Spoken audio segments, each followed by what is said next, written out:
Hey guys, welcome back. And today we're going to have an update on the church remodel. With us today is Kristen and Evelyn. Hello. So Kristen's my intern now, and we're going to be showing her the church remodel. She grew up in this church, and it's going to be definitely different from what she's seen before. So let's go check out the inside. How exciting.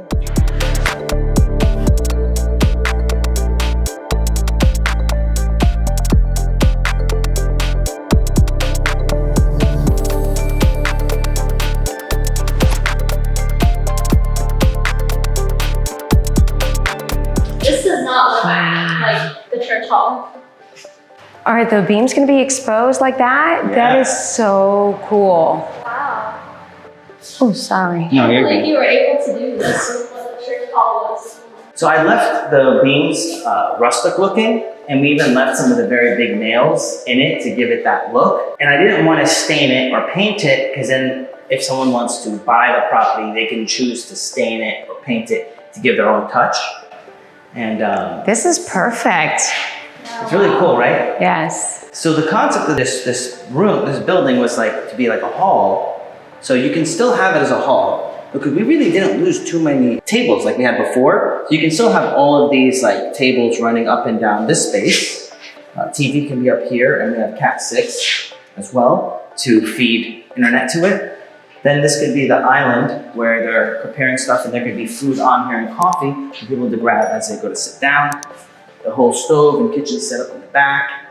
And then we can still have other private rooms where say there's kids and there's like a lot of noise. You can put all the kids in one room, close the door. You can put other groups of kids in another room, close the door as a hall. And then during the mass, you can have each room be a classroom. And then this is another section of the classroom. And then I was telling them that we can add a fenced area out there so their little kids can play there and not be worried if they're gonna go run into the street. Right. So, and then the third option is using it as a 2-bedroom, 1-bathroom house. Wow. So it would be flexible to any way you cut it, you can still use it and be functional for the church, or even if you actually, someone could buy this and make this a medical building. They don't have to keep it as a church. And then they can still use these buildings as, accessory buildings for whatever they want to use. Whatever their needs, yeah. So this is kind of my vision. And the grant is going to be here next week. Appliances are already here. So we ordered the door, and that is being delivered.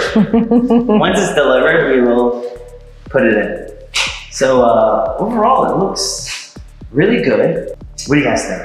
I think it's beautiful, and I love all those ideas you came up with and how it can be like multi-purpose. Like, that's amazing. I like the clean feeling. I like the light gray colors that you guys used. It just brings it out. Like the beams, I am in love with the beams. It just, it gives a character, and it's open enough, but still you can use it for so many things. So I think this is a hit. Awesome. I like it. And with the walls are actually colored, it's called white lye. So if you put in one of the rooms, you put in red paintings or red artwork, the red will blend into the paint. So the paint actually takes on the colors of your accent pieces. And depending on the light, the color will look different, because right now it looks gray. When it gets darker and the sun's setting, the room will have this light purple tone to it. Mm-hmm. So it actually changes throughout the day. So, it provides a different mood. Oh, and then we have the Cat 6, the bathrooms. I don't think we looked at the bathroom yet.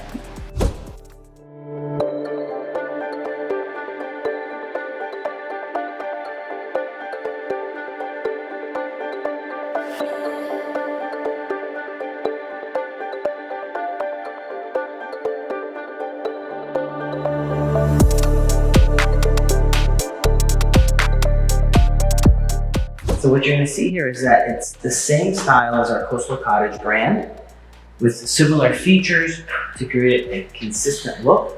And when we're buying in volume, we can provide the high-end features in all of our bathrooms and not cost us that much more.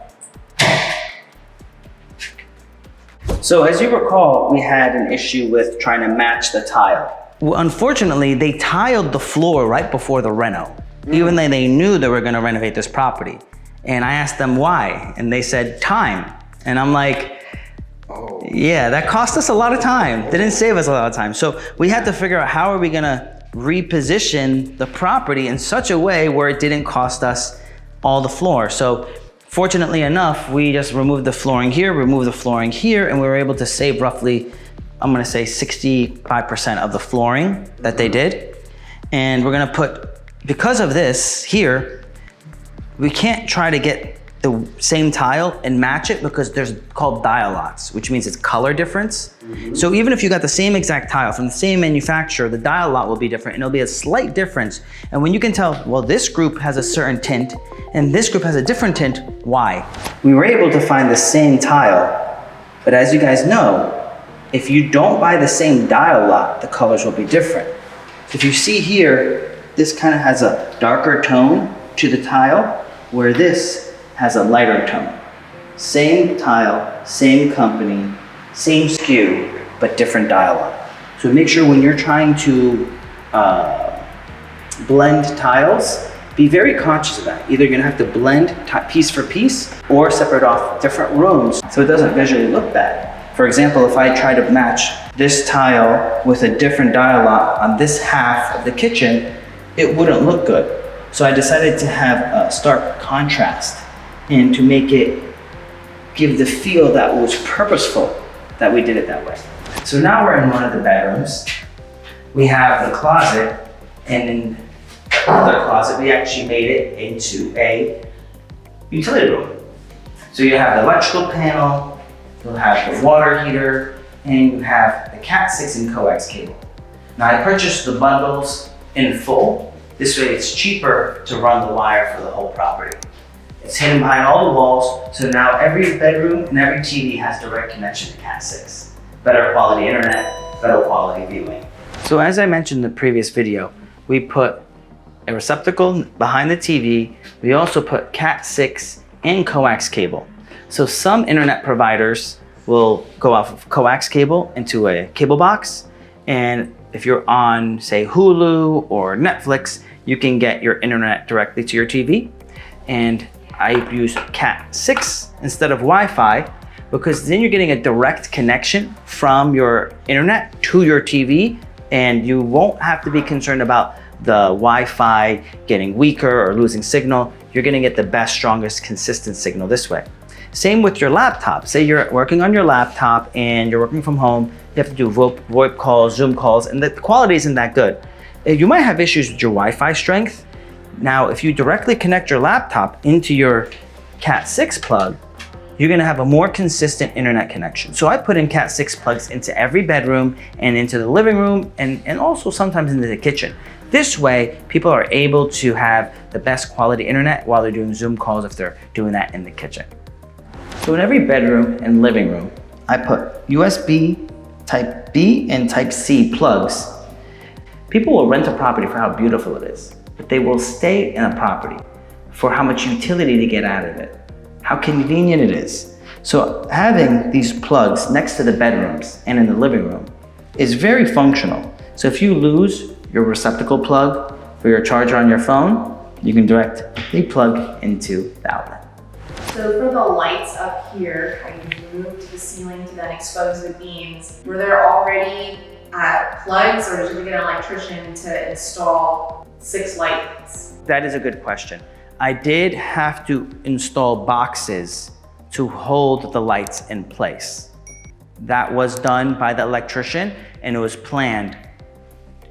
Now the can lights, those do not require a box because they will clip to the drywall. And the other thing I did was, even though I didn't want to put in a ceiling fan right now, since the ceiling is open, I told them to put in a cover and a mount for a fan.